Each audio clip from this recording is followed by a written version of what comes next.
Well, let's get into this. It's just gone 12:34. To everyone that has just joined us, welcome to our final episode of Chewing the Accounting Fat.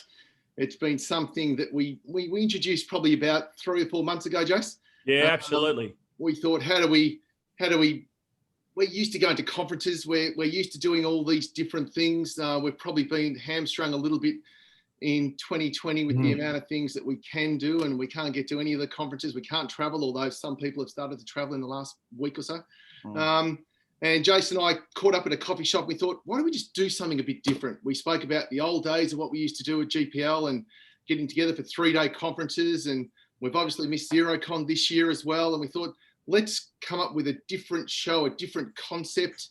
And we came up with quite a unique term of chewing the accounting fat. What do you reckon, Jason? It took us about 30 seconds for that one. No, no, it did. But I think our intentions have always been good. And I think one of the things that I love about our industry, the accounting industry, is the concept or the notion of abundance. And I think one of the big things that I've missed from the conferences that I used to attend is that notion of abundance, and that I hate to coin this phrase because our wonderful Premier of Victoria loves saying that we're all in it together. But I think the accounting profession, and what I enjoyed, is sharing ideas, and not just the successes, but also the war stories. And you know, I think it would be remiss of us not to show our appreciation right at the outset that we've got two of the titans of the tech industry in accounting here with us. And I mean, I think these guys are very busy, and they've got a fair bit going on. And to Sam and Trent, right at the outset, from me personally, I just want to say thank you for sharing and giving up your time. I think it's a wonderful thing you're doing, but it correlates with that notion of the collaboration and the abundance piece that happens in our industry. Yeah, of course. Very welcome, mate. Happy to be here. Agree. And then now that's a wonderful segue to welcome Trent Innes from Xero and Sam Mallett from Reckon. Welcome, guys. I think again, I exactly the same as Jason. Your time is valuable. You guys are running very, very publicly listed companies, large companies, global businesses, and to get you guys on our chat and our panel today has been awesome. And we're going to talk about leadership, and we're going to talk about technology today. So, cool. Jason, have you got anything else you'd like to share before I kick off? No, not really. There's a few personal things that I'd like to share, but probably say that for about 35 minutes in. You know, I just want people to warm to it first, PJ. And look, for those that are new to this Chewing the Accounting Fat, because we've got over 100 people that have joined us today, which is exciting. I just want to say, just right from the outset, that Janso and I are good mates and known each other for 15 or 20 years. And I guess what we like to have a little bit of fun. And what we mean by that is we don't take ourselves too seriously, but we take the work that we do damn seriously. But we like to enjoy each other's company, and we might take the proverbial out of each other. And I have said this before, and I'm going to do my very best, but I also do speak a bit of French at times. That's a second language that I learned growing up in the streets of Pascal. So I'm going to do my best not to speak French, but if I drop a French word, I apologize in advance. I mean no disrespect to anybody, but you know, fingers crossed, because I did swear once, and fingers crossed I'm a good boy, Trent Innes. How's that? How's that for a disclaimer, peeps? Yeah. Now, two things. Yes, we do have the chat bar as well. So if everyone that's joined us yet, and we've got over 100 people, so please use the chat bar. Our questions, we're going to, while I've got a few things to work through, and Jace will also challenge the guys on our panel, if you've got questions, please use the Q&A. So I'm pretty sure I've got that set up there. That's open for questions, and we'll allow plenty of time for that. So let's kick off. We're going to talk about leadership, and we're going to talk about technology today. So probably what I'll do is, look, guys, it's a really interesting thing being in management roles or leadership roles. I think leadership is very different to management. Some people lead very differently. Yeah. You guys are running public listed companies, as I mentioned before. Let's kick off with, what does the word or the term leadership mean to you guys? What is leadership to you? Trent, I might kick off with you. All right, fantastic. So first of all, thank you so much for the invitation, and hopefully Jace is kind. Hey, so look, it's a big question to start with, but you know, it's been fascinating as we've worked through this pandemic. You know, there's so many books out there about leadership. I mean, if you go to a bookshop, there is like literally shelves and shelves and shelves of books about leadership, but there is not one book there, and I've looked, that says how to manage during a pandemic. None. And so clearly we couldn't see this coming. And so we have to go back and rely on the basics. And I think the reality is a lot of people overcomplicate leadership. I think leadership's actually relatively simple. I think fundamentally it's a trait within people. And I actually think it's all about humans. Leadership's all about people. Management on the flip side of that is a skill that you can learn and develop over time. So I can teach someone to be a manager. I can't teach someone to be a leader. I think you've inherently got it or you don't. I've worked with some amazing leaders that were terrible managers. And I've actually worked with some managers that actually weren't great leaders. But occasionally you get the jackpot and you get both. And you get both of them together. But they're actually rarer than you think. They're actually rarer than you think to find great leaders and great managers. Trent, can I just jump in there? So if you're saying to me that, or saying to us, sorry, rather, that leadership is a trait and you can teach management or management skills. Can you go deeper on that? Can you explain how do you teach? If someone's not a good manager, but you believe it's a skill that can be taught, what are the things that you can teach? Well, management's a lot about tasks. It's about task management, and you can actually, there are a lot of management programs out there, so you can actually. And I think people interchange the term, which I think is a bit dangerous because it's not an interchangeable term. They are quite separate things. I agree with PJ. They're very separate in my view. But I can put someone on a management course. I can teach them how to task management. I can teach people how to set up, OKRs or KPIs for their people and manage back to those tasks and those outcomes. Yeah, that's actually, I can teach them how to do that. Can I teach someone to get up in front of a room of people and inspire them, to inspire the people inside their organization? No, I can't teach someone how to do that. You might gain that over time and it might come out, but it's a personality trait to be a leader in my view. Yeah. I mean, because there's a lot of public practitioners on the line. Sorry, PJ. There's a lot of public practitioners that will be listening to this that are running a practice and might be questioning some of the skill sets around their management structure and their management team. And I've heard the phrase, being at conferences, I've heard it coined, this person's not a good manager. And it's actually quite enlightening for me to hear that, if they're not a good manager, then teach them how to be a good manager. But not everyone can be taught to be a leader. I think that's actually comforting for me. Yeah, I can actually log off now. but they need. But I think the one big thing, Jason, is they need to want to be a manager. So once you become a manager of people, your primary job is managing people. That is your job. Your job is actually to make the team successful, to make the people successful in your team. It's actually not to do individual contributor tasks anymore. That is your primary role. And if you don't like people and you don't want to see them be successful, don't be a people manager. Yeah, and that's okay as well. Yes. Have you seen it? Have you seen it, gents, in your industry where someone's been desperate to be a manager? Yeah. You give them that shot and they realise that, hang on, this is all about people management. It's not about being the star or doing the work myself. It's all about empowering people. And they realise actually they shouldn't have been a manager in the first place. Yeah, Absolutely. Couldn't agree more. Speaking of leadership, PJ, for me, it's about, I think Trent hit it, it's about people. But for me, the word that comes to mind is authenticity. So being authentic. Being your true self and showing up. I think a leader is someone that people want to follow, they want to be able to believe in, and they want to. That means being side by side. A leader's not someone up there shouting orders or pointing a finger. They've got to be right next to you. And look, when I, and likewise, thank you for having me. When I heard about the topic leadership today, the other thing I want to call out, and we've said this a fair bit at Reckon, is what an industry or what a leadership role the accounting profession has taken this year. Yeah. Have a look at the pandemic. And we put out a white paper, and I know on another webinar, I quoted the accounting profession as being the front line to the economic impact to COVID. So you've got all the health workers and everyone busting their ass for the health pandemic. Then we've got this knock-on economic impact. And who's at the front line there? Helping with government stimulus, helping restructure a business, or unfortunately, helping a business as best they can close down. And we know, sadly, that's been happening. Yes. And across our APS client base and the Reckon partners, I've just seen the accountants busting their ass and to that point, side by side their clients. Yeah. And then they're running a business themselves. They're just like us, where they've got to keep their staff going. They've got to have remote workforce, people working from home. So big shout out to the 100 or so online, but the whole profession, talk about trusted advisor. I think they've really led from the front. Now, I tell you what, though, I was talking to somebody the other day. Imagine this pandemic happened 20 years ago. Right? I mean, you know, we're fortunate that a lot of the platforms that we use are all cloud-based. Although my employer, me, wrote myself a letter to say I had to go and change the backup tape and reboot the server every day.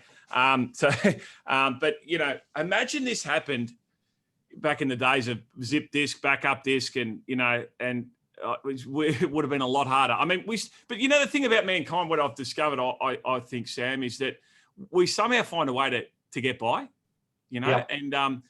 and we somehow find a way that if our intentions are good, and you spoke about authenticity, which I think is an amazing trait that all leaders should have, just being authentic. But, you know, if we focus on what it is that we're trying to give and what we're trying to and the people we're trying to help as opposed to ourselves, we just find a way. Mankind finds a way. We just work shit out, you know. Yeah, absolutely. Particularly when we're working as a collective. And, you know, that whole, again, I go back to the industry and why I love the industry, why I'm a proud CPA, a car parking attendant, very proud that what we do as a collective and how we help each other out and how we help each other's clients out, because there's so much in it for all of us. And yeah, and again, I wanted to say it's great to have you guys on board. Jace, I'll take that further. I mean, yeah, we all work in the profession or supporting the profession. My dad's a chartered accountant down in Adelaide. I often refer to him because I've grown up kind of in the industry. But we've always spoken about trusted advisor. And I think in some ways, and I don't have any stats about this, but the accounting profession was being, I guess, not shunned, but left behind and not being seen as a trusted advisor. And so important at supporting businesses of all size with economic support and compliance as it comes through. So hopefully this puts the whole profession back on the front of everyone's agenda. Yeah. Hey, just one of the things about leadership that I wanted to touch on. I know Trent pretty well. I met Trent in rehab about 3 years ago in far north Queensland. No, I know Trent you've used that joke at me before, I think, mate. No, thanks, mate. Thanks for calling me out. Look, I've known Trent for a while and have had a fair bit to do with Xero. And if you ask me the definition of leadership, I think one of the most important traits is that leaders their role is also to create other leaders. And I was blown away by the presentation that you guys had. I think it was a year ago down at South Wharf there, Trent. You had the woman speak from the Richmond Footy Club, and she spoke about the A game and the B game. Emma, and then you had Emma Murray. Yeah, that's right. Yeah, and then you had an accountant get up and crap on about a few things. But some of the things that you guys do at Xero, and I'm sure the same thing happens at APS and Reckon, that I find intriguing, is that you allow people to be the very best that they can be. And you know, you take a bit of a backward step. You get up there and you don't get up there and do a dog and pony show per se, but you're sort of in the background. And that event, which was your internal event, I think it was 600 or 700 people there, was pretty much run by everybody else. And I enjoyed one of the things that you guys do is how you promote recruitment from within and how you encourage your team members to recruit other team members into the organisation, something that we pinched from Xero. Can you share that with the audience about some of the things that you do around recruitment and recruiting other leaders? Yeah, absolutely. I mean, I think part of everyone's got the capacity to be a leader, and so it's about creating an environment that allows them to come through and be a leader. So unfortunately, in a lot of industries and historically, a lot of them were actually pushed down and actually not allowed to have a voice. So you want to have an environment where people are empowered to actually lead. And when I say lead, that doesn't mean you have to manage people. It could just be a project you're working on. It could be having the leadership capability to solve a customer problem or a partner problem. It could be any of those things, but you've got to empower them to actually do that. To go back to your recruitment perspective, the best place to get new people and to get people that are going to fit your culture is through the people you already have. And so, we leverage that really hard. But then once they come, within the organization, once they come within Xero, to actually then allow, that's where the work really starts. And how do you actually then help set them up for success in that environment? And, we're very purpose and values led. They're kind of like the guardrails. I think if you have to tell people specifically what to do, if you have to set up too many rules and policies, you kind of miss the point. Yeah. If you have great values that people actually understand where they fit within there, they'll find their way. They'll actually find their way and actually understand what those guardrails are. So, and that allows you to have that sort of real growth mindset mentality rather than a fixed mindset. And that's that is obviously one of the challenges inside organisation as you grow, and as we've grown really rapidly as well. So you've got to find things at scale, and purpose and value scale. What a great point there. Just touching on that for a minute there, Trent. You mentioned a really key word that sort of resonated with me, and that was empower. Yep. And I think that's where, can you maybe just share a little bit more of how you may go about empowering people? Because I think people have got the best intentions, but I think that's where they may struggle sometimes. Well, I think that that sort of comes back into your leadership and your leadership and management philosophies as well. So if you're going to empower your people, you've got to allow them room to actually fail as well. And so it's really important that they're not always going to be right, because if they're scared of failing, they won't grow. If you're scared of failing, you won't grow because you won't put yourself out there. Why would you put yourself out there? Correct. And so you've got to give people that opportunity to actually have that environment where they feel they can actually, contribute and they can grow and can have a voice. And the work environments have changed dramatically. And I started as a graduate accountant as well. So that was where I started my career. And it's changed dramatically in the last 20, 25 years. I mean, basically, when I first started, I did actually work for one of the big firms for a while, and you weren't even allowed to talk to a partner. You were explicitly told, don't talk to a partner. Don't talk to a partner. That was actually because that just wasn't done. And I think Jay still does that today. But no, sorry, I had to get one back. That's it. I had to get one back, and now no, that's good. It's good from you. Scorecard. Until you said that about Jason, Trent, I was going to say, isn't that yesterday's leadership? Don't talk to a partner. Don't come in here. Correct. But now, but now in the open work environment, if you're not connected to your people and you're not connected to them through the whole levels of the organisation, how the hell can you actually make decisions? Yeah.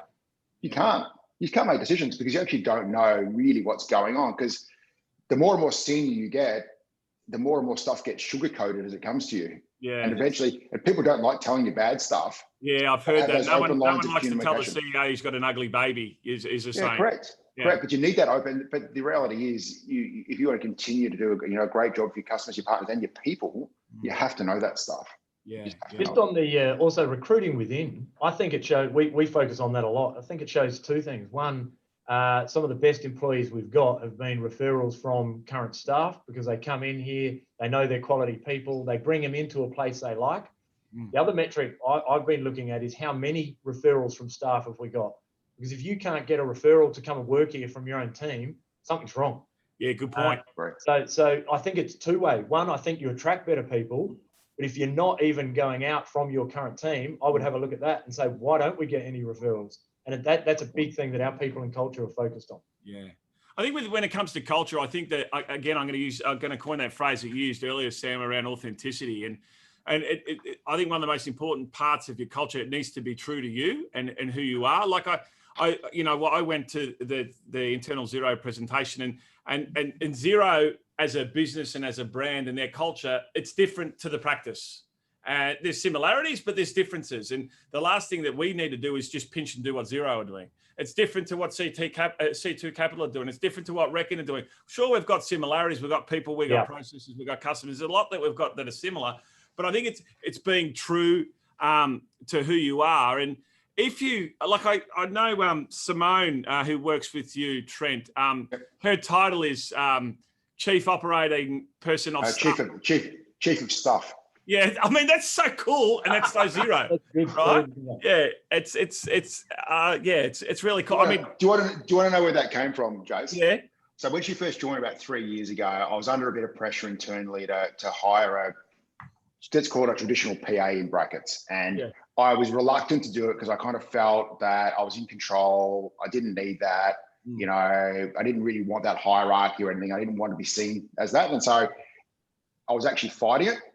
And then when I met her, I thought, no, she's perfect. And when we had our first meeting together, she said, what do you want me to do? And I said, I really don't know, but I just want you to do stuff.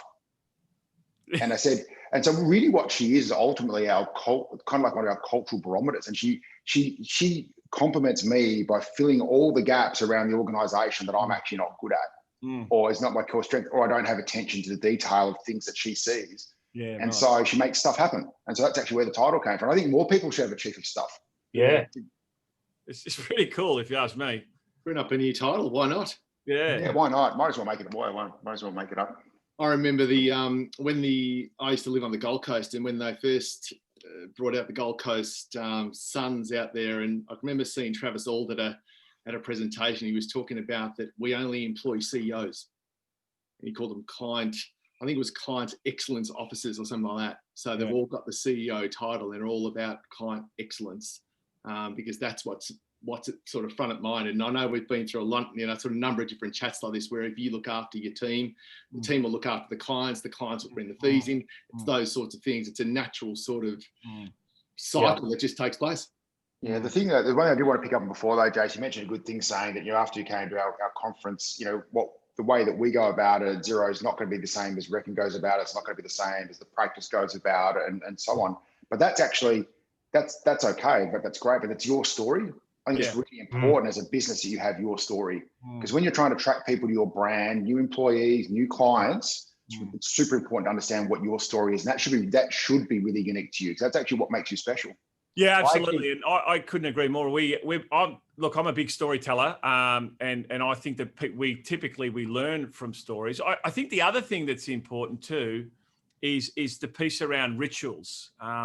So we have a few rituals in our organisation that I think I think that also talks to the culture. And so one of the rituals that we have is that when one of our team members passes or gets their CPA or their CA, I take them out for lunch to a place of their choice and pay for it, and we have a really good time. And it's been a ritual that's been going on for we're 23 years old next Tuesday. Our firm turns 23 next Tuesday. So it's almost like we've got our big boy pants on and we're almost mature and everything.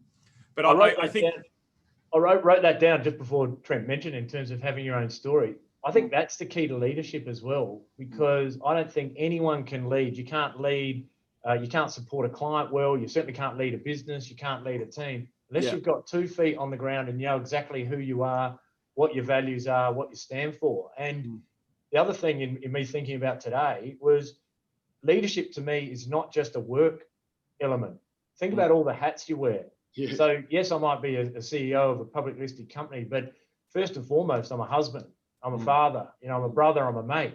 Yeah. And that's when I think about being authentic, and I don't think about leadership in those roles, but I think about being the true me. And by having your 2 feet on the ground and comfortable as a whole person, I think you can show up with the multiple hats we've got to wear in life. Yeah, absolutely. Hey, look, it's going to be remiss of us not to bring up the elephant in the room, and that's the technology piece, right? So we've got titans of the technology industry, and I think back to when we first started business. We started our firm on the 1st of December, 1997. And it was when ELS was first introduced, electronic lodgement service, right? And so, accountants were promoting their businesses of being, technologically ahead because we could lodge a tax return electronically. From there, there was various different software packages around, and you put on a zip disk and send it in and all that sort of stuff. And now today, the world looks a lot different. Okay, so I'd be keen to have some conversations with you two guys as to where you see technology going. Where's it at today? Where's it going tomorrow? And also understanding that through the lens, some of us accountants and maybe the big mouth that's talking now is not necessarily technologically strong. As you boys know, I had to get my EA to set up the Zoom for me, even though I've only had 250 of them this year. So where do you see technology? Where do you see the future of public practice? The role that you guys play? I'm keen to hear about practice management software, because one of the things that does annoy me and shit me about you guys is it's actually really easy for someone to leave my business to start up their own. They pretty much need a phone or an iPad and they've got their own business. You know what I mean? So yeah, I'll just throw it open to you guys to see where do you see it going, and how can the technology piece really help us drive efficiency and help us build our culture and help us grow our businesses and service our customers. I don't know who wants to start. But I'm happy to jump in. I think the key there is you spoke about servicing customers. I think it's all about collaboration. It's collaborating with your team, collaborating with your clients, especially when you go through a pandemic like we've been through. So technology needs to support the ability to be online, working with your team and working with your client. I think the big thing that we're going to see, and my view of technology, Jace, I'm pretty simple as well. Yeah. So I reckon that as technology companies, we're probably working on stuff out here that the profession starts to adopt later. Yeah. And I actually believe that Automation and integration are probably the two biggest things that people are going to benefit from in 2021 as a profession. And I'll talk about integration. I mean, take APS. There was a time, and for many years being heavily involved in APS, the strength of the APS suite was a wholly integrated suite of practice management, tax, accounting tools. And look, we can actually thank Xero. The Xero's approach coming in many years ago was open API technology for the small business, and then likewise for the accountant. So over the years, we've been developing that API for APS so that it's not just about your own suite. And I can tell you that so with APS, you might integrate with a self-managed super fund application. You might integrate with add-on tools like ATO Mate and other tools. Well, now we've got firms saying, hey, well, now you've got this API APS, perhaps I might actually have a look at Xero Tax. I might integrate APS with Xero Tax. Now, that discussion wasn't even happening a few years ago. So I think integration and the power of that integration is going to streamline a lot of automation for accountants and their clients. Absolutely. I remember before we jumped to Trent, I remember when we first started, Robbie and I, we used a software program called TallyTax. I don't know if anyone ever remembers that. I think TallyTax got bought out by maybe Mile. I don't know. But yeah, I remember our subscription. I think we're paying $200 a year for our software.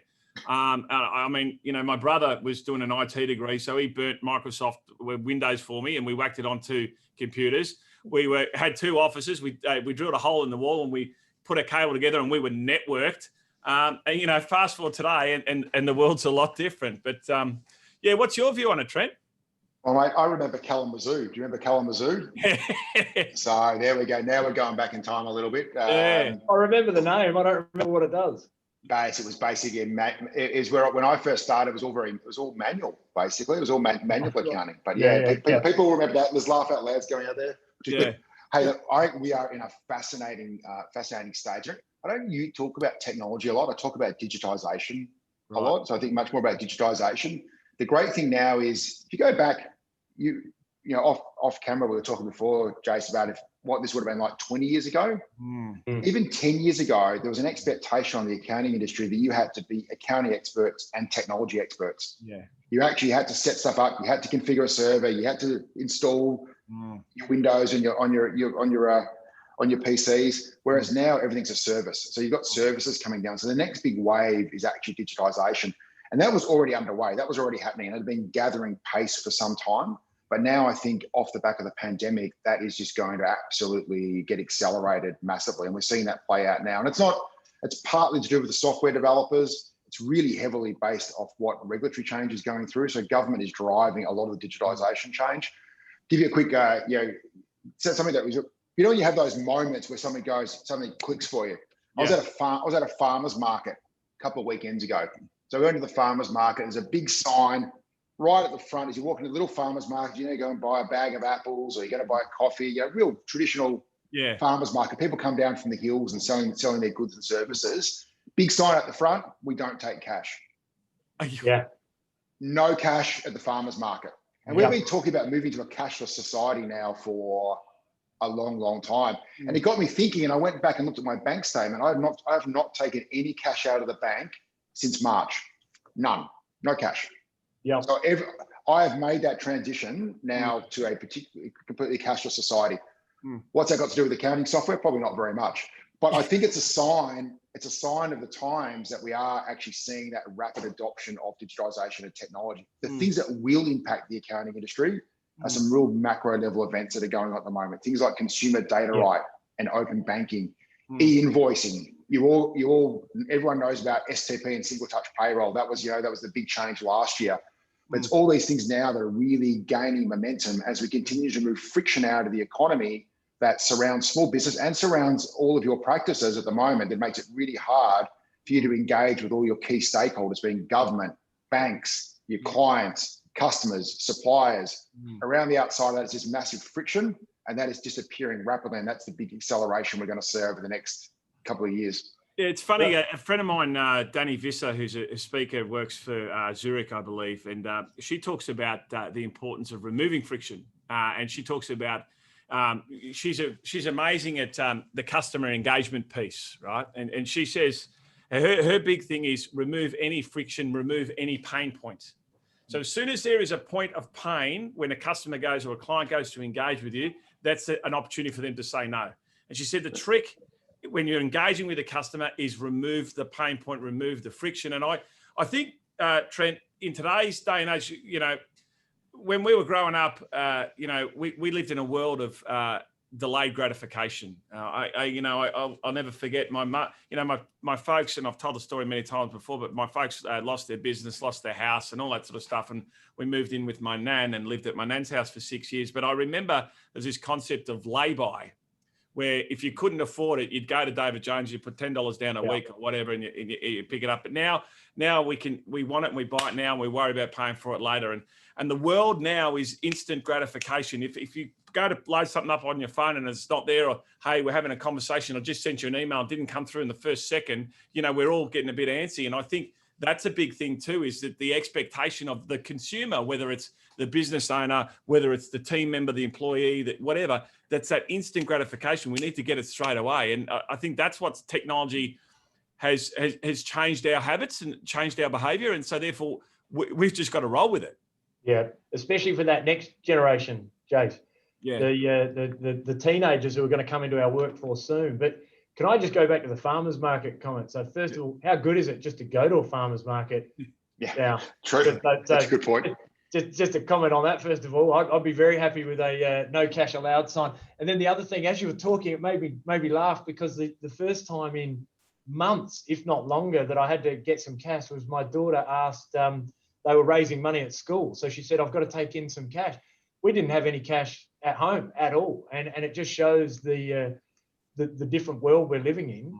And then in terms of integration, and you touched on e-invoicing, Trent, and you said STP, totally agree.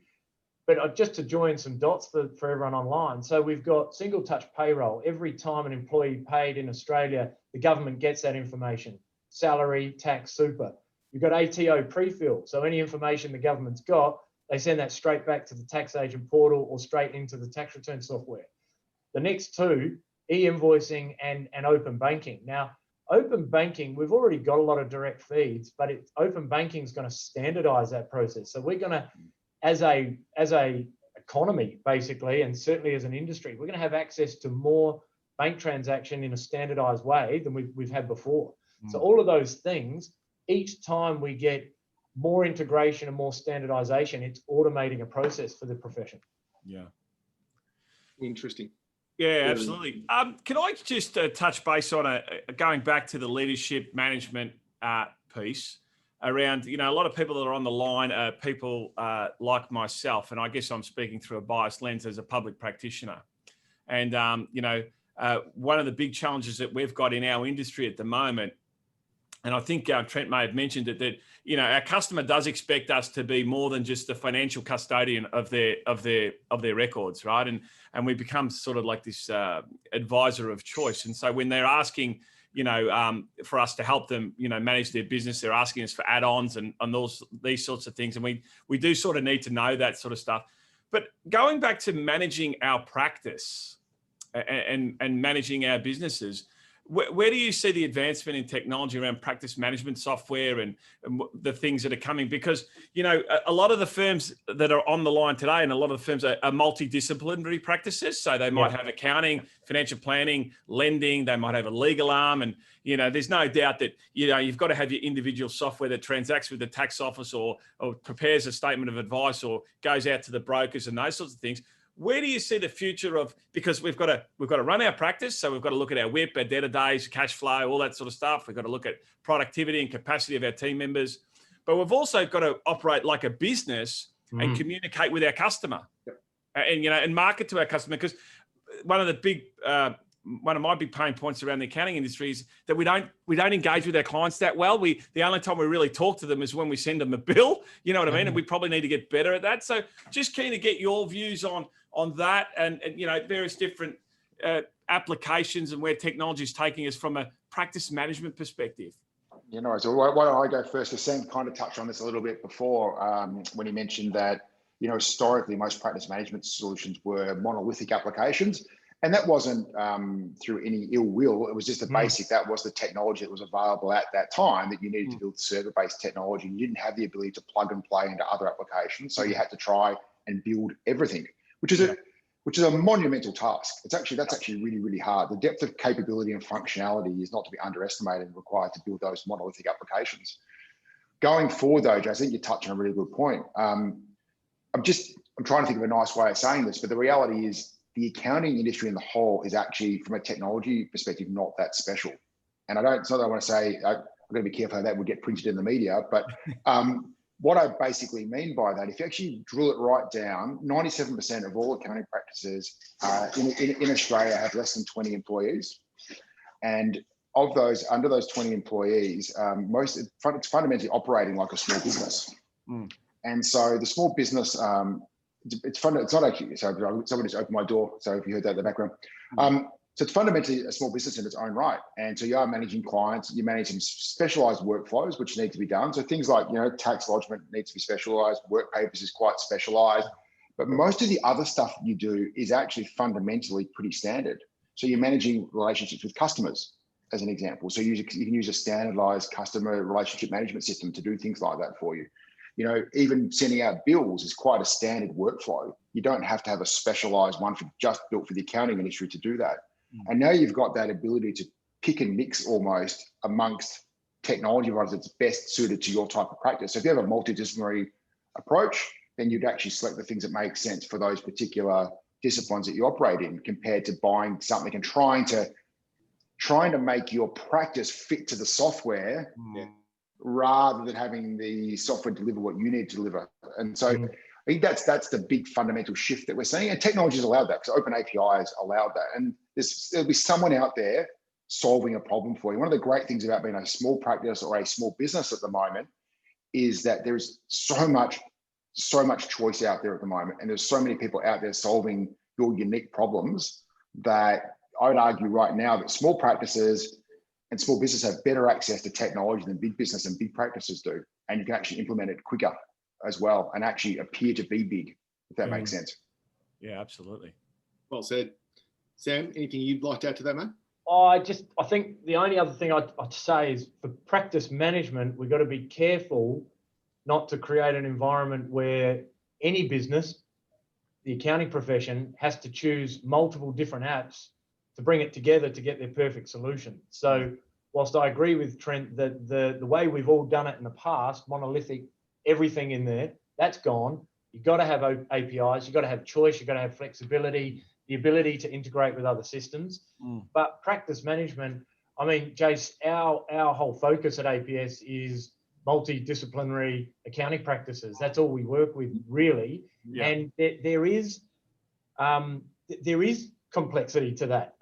There's complexity to what a financial planner can see about a compliance job or about a super fund, or especially if you've got audit in there. So there's actually, you need security layers and rules, but yet as a business that you're running, you want to be able to report across all of that. So you want to say, you want to say that that particular one client we're working on, we do their audit, and we also do their financial planning, and we also do their tax advice. But where appropriate, there's Chinese walls. Yeah. But as the owner of the practice, I can also see how we've serviced Sam or particular clients at this time. So, yeah, I think that integration is a big thing, but I think working with multidisciplinary firms, I mean, that's something we've done at APS for many years. Yeah. So guys, let me just we've got a few questions, so I'm going to go to those soon. I'm going to throw something at you both, because we've come out of probably an interesting year. Obviously we've got firms from a lot of different states and territories on as well. So different states and territories have been handling this quite different. I'm in Melbourne, Jason's in Melbourne. Trent was in Melbourne, he escaped up north. So we've been doing a bit harder in Victoria. So when we come to this, we've had to cope with some challenges around working from home or lack of team member contact, the mental health issues, team performance. Sort of what are some of the biggest challenges that you guys have seen that you need to now put in different strategies in place for 2021 as we move into 2021? Yeah. So I might go to you first, mate. Yeah, thanks, mate. Look, the reality is, yeah, what a scary year. And I think the challenge is people's well-being and mental health. Look, I'm quoted internally as saying this, and I'll stand by it. We'll never work a typical everyone in the office 5 day a week again at Reckon. No question in my mind. At the same time, I do not believe in a full workforce 5 days a week remote.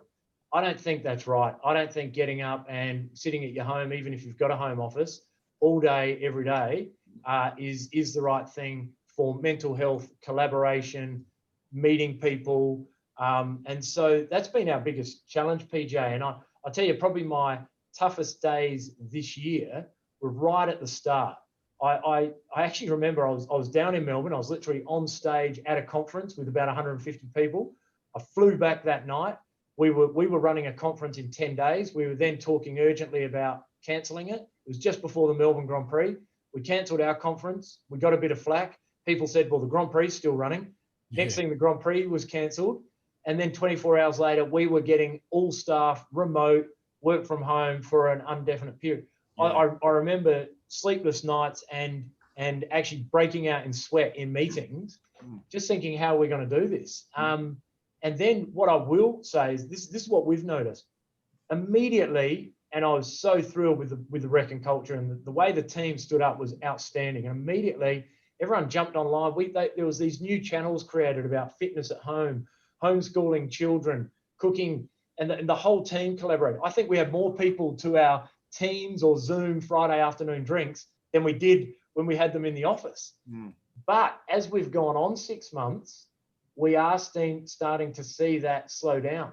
Less people posting their fitness for the day, less people sharing ideas about working with homeschooling, less people joining the Friday afternoon Zoom drinks.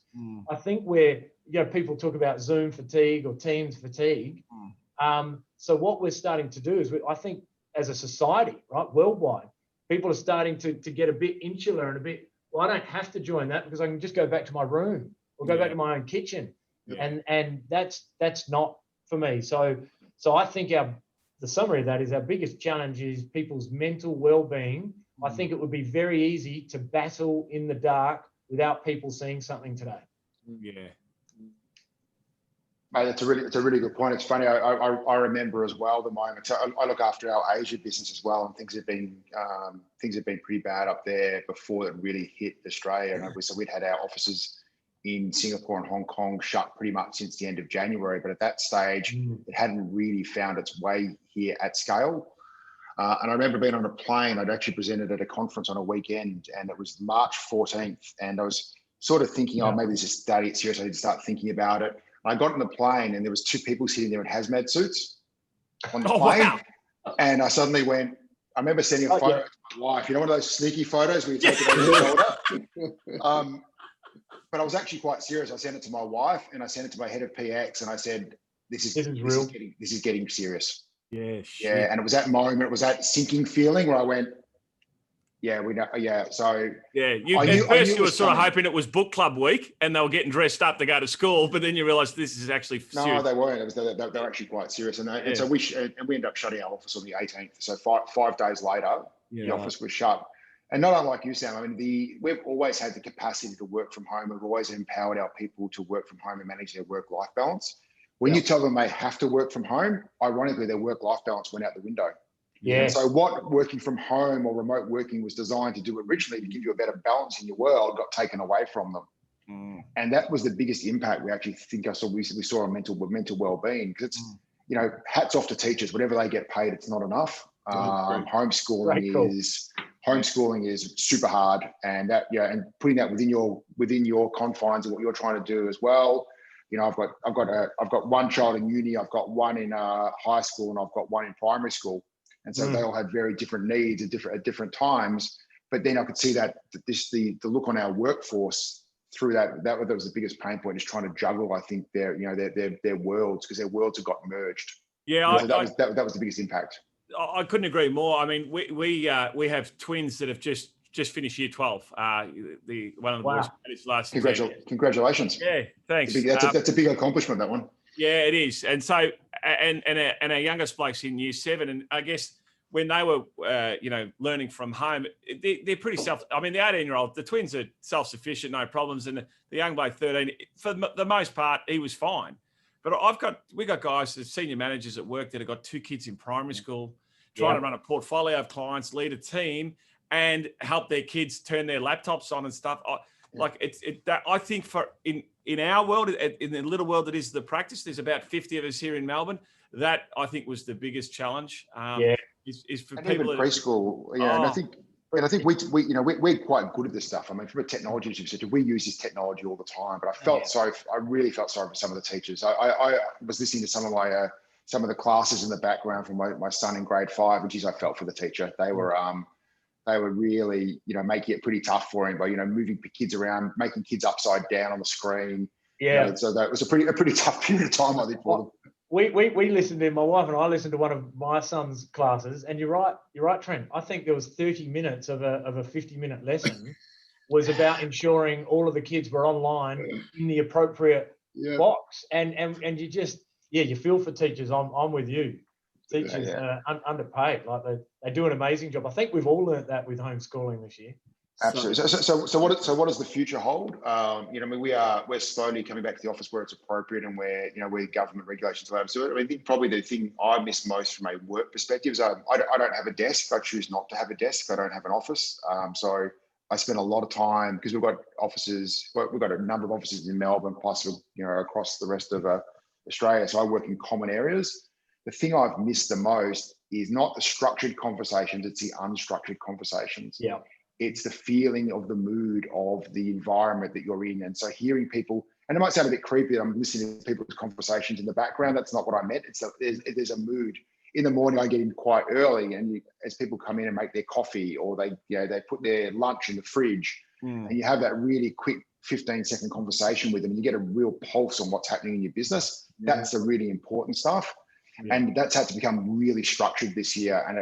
And I fear we may have missed some stuff on the way through off the back of that, because we've had to be so deliberate and so structured this year, which is kind of taken away that real human element. So I agree, Sam. I think there's a lot of people that are really desperate to actually get back to the workplace and actually collaborate with each other, to work together. Will it be the same when we go 5 days a week? No, I suggest that won't happen either.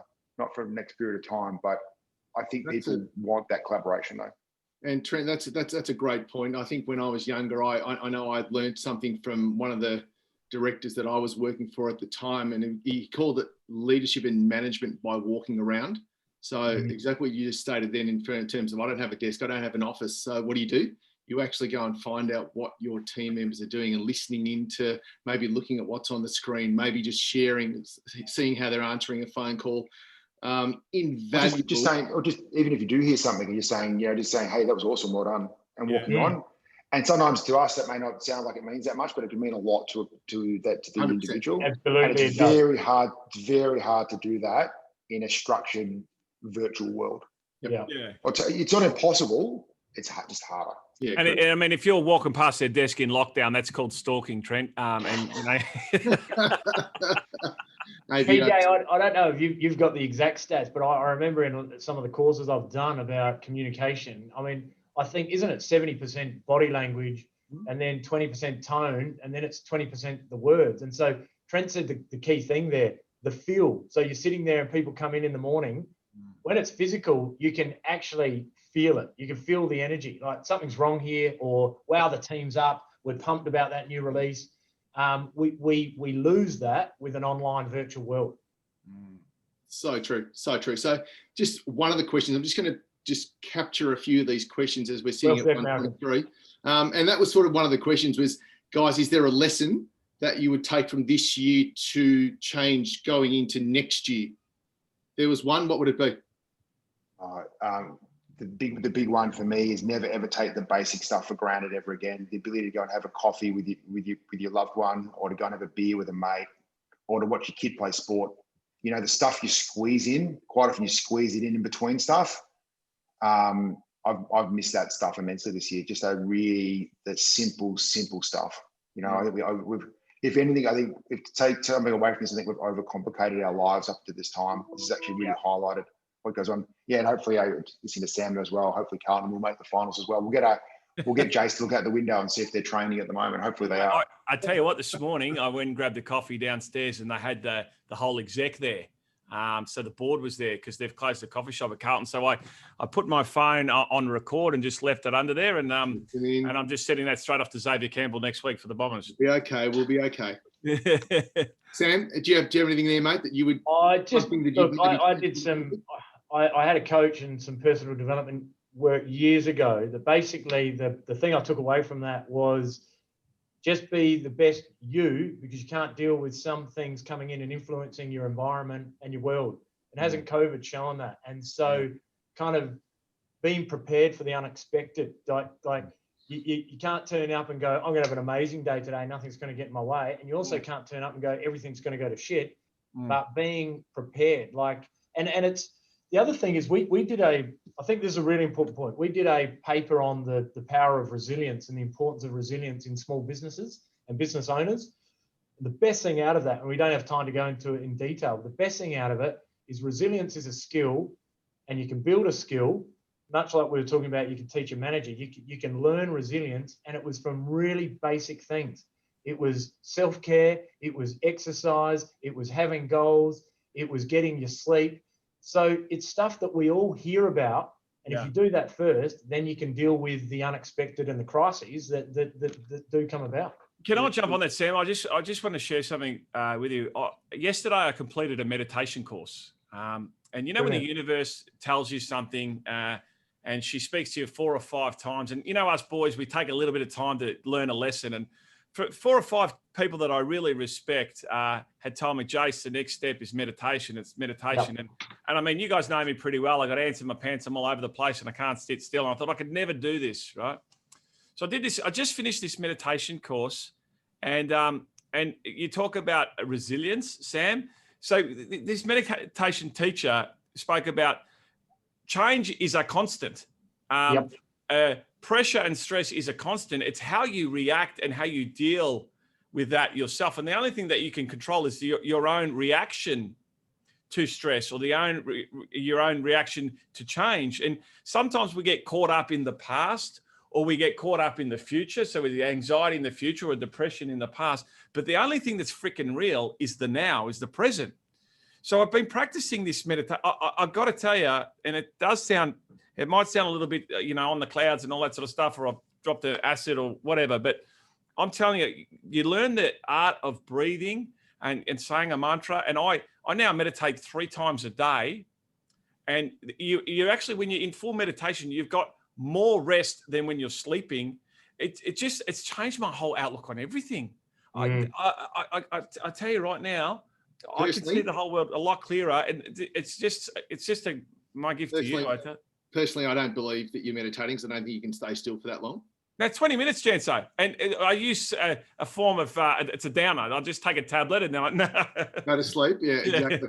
Quick question. That's a very good point, though, because the art of meditation is very, very difficult, especially when your mind wanders so much.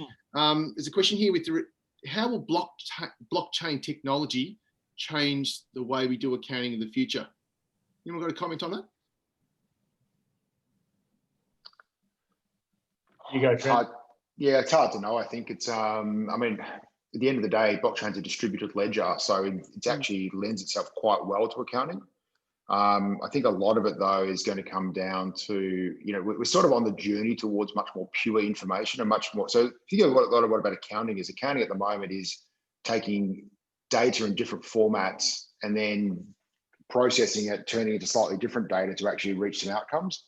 And a lot of that has to be done because the data is not pure in the first place. I think things like consumer data, right, and open banking are all on the journey for us to getting more pure data. I think once we get to that stage, then we can really look at how a distributed ledger might look. But I suspect it will have an impact over time. Yeah, good point. Yeah, no, just support that. I think things like the way we're sharing data. So single touch payroll is a platform. ATO pre-fill is a platform of data, and open banking, next platform, e-invoicing, it's a platform. So exactly as Trent said, blockchain is about coming in and supporting that platform. My personal view, and maybe this will come back to bite me, can't see it having an impact in the short term. Yep. Okay. Okay.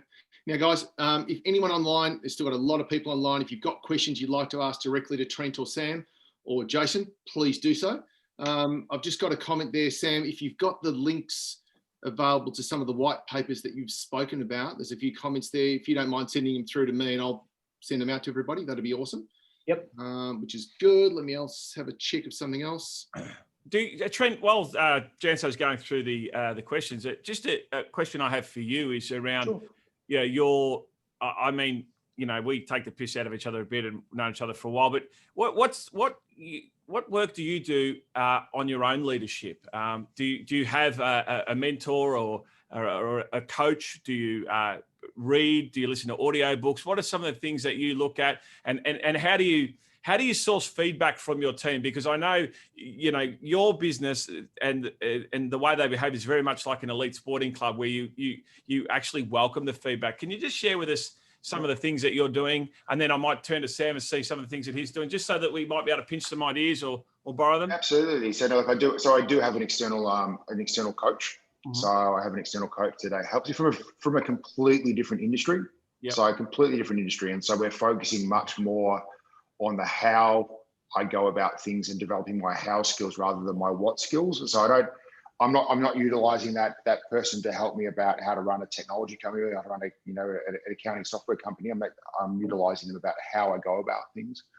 I do get a lot of feedback from my team as well, and we really encourage that. And that's about having a lead team that's built on a true foundation of trust. And a lot of people say that building a lead team based on trust is actually really, really hard, and everybody wants to do it. And I know I've worked in lots of environments prior to this that they kind of talk about that, but the reality is, as soon as you turn your back, someone's trying to take your chair, or you go to the meeting room, your chair's gone, or the phone's disappeared, or they take your pen. But most leadership teams historically were actually built on that basis. They were actually built on the basis to pit people against each other, rather than actually get to a foundation where you all work harmoniously to actually have it to drive towards common goals and outcomes. And so when we get together as a lead team, we don't talk about the functions we look after. We talk about things that actually go across our business end to end. Yeah. And so then when you're doing that, you're actually working on common goals and outcomes. And so you've got shared accountabilities. I'm a big believer in, so you asked about reading. I'm a big believer in 5 dysfunctions of a team. Mm-hmm. Yeah. There's also another little book called Have Your Cake and Eat It Too. That's really helped me. And that's completely changed my leadership, the way I approach it. You're a good boy, Trent. You're a good boy. Hey, before I jump to Sam, I just want to touch on that point around trust. We've just engaged one of our clients who's running a leadership program in our firm, and we were talking about that. We were having conversations as partners or as directors, and there's 5 of us that are directors in our business, and we're having conversations about the next layer of leadership. And we said, there seems to be a problem there. And then we started to realize that the problem was us, right? And so we're doing this leadership program, and he talks a lot about creating the mix between dynamics and mechanics, and getting that true sense of trust. And when there's trust, the business can achieve anything. And so, that really resonated with me. So thanks, mate. No. If you don't have the foundation of trust, you're wasting your time on almost everything else. Yeah. And the only way you can build trust is over time, and you have to be able to show genuine empathy, genuine care, and actually be able to have those open, honest discussions. If you can't get to that stage, you're struggling. Yeah, that's the cause of teamwork. Yeah. Look, Jace, I'm conscious of time. Very, very quickly for me, I don't have a business coach at the moment, but I've had a massive amount of coaching over my time. Mm-hmm. That has put me in great stead. I'm a big reader, so I'll read every night. That's my that's how I fall off to sleep, is reading something. My wife's a big podcast listener, so she is forever recommending great podcasts, and I love that. I'm a huge believer in self-development, but my number one thing is, when you hear something that has taken other people to success, give it a crack and do it properly. It's like the old age thing. You go to a seminar or a management offsite retreat, and we go, we're going to do this, this, and this, and it's going to be amazing. And then you go back to your desk, and everyone gets busy being busy, and you don't implement anything you do. But Jace, to your comment about meditation, I mean, congrats, mate. I don't meditate. I can't. I've given it a shot, and it is something on my list because, like you, from a lot of people I respect, they've said it's been a big thing that's changed their lives. Yeah. The one that I have implemented that was simple was goal setting. And if you go and read any book about successful people, successful businesses, it's something as simple as writing down goals. Yeah. Writing down goals, revisiting them, and having a look at them. So we just had an exec management team offsite 2 weeks ago, where all we spoke about was individuals' goals, and they can be personal or team related or business related. And that's the things to go and focus on, because that gives you real focus to go and drive forward. Excellent. Just, I know you're big on podcast, or your wife's big on podcasts. There's this really cool one out at the moment called Save My Business. I don't know, just to go into iTunes or Spotify. She'll love it. She'll love it. I've never heard of the book that Plug Trent in. was talking about. Oh, that book's a life changer. Just ask my mum. So, Sam, true story. I was walking on the beach on holidays a couple of years ago, and there was someone sitting on the beach reading it. So I snapped it and sent a photo to Jason and said, mate, there's the copy that got sold. Yeah. Well, that's the third one. Mum bought two, Trent. Yeah, no, I just met your cousin, Jason. Love it. Yeah. Well, guys, ladies and gentlemen, it's got to 1:35, so we're just over the hour. I'm really conscious of the time that is obviously Trent and Sam. Guys, thank you very much for joining us. It's been great to have you on the show, just to chew the fat.